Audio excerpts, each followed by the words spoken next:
First up, question. Sound and meaning. Who places meaning behind sound, making a word? To create, aka give sound meaning, we gain more hold of language.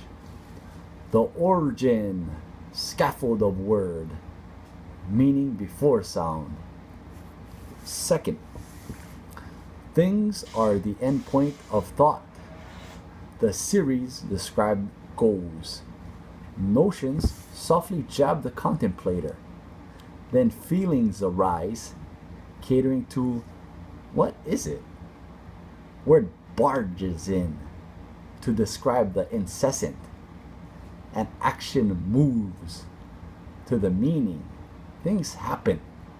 Thus we get coats, TVs, and rabbits.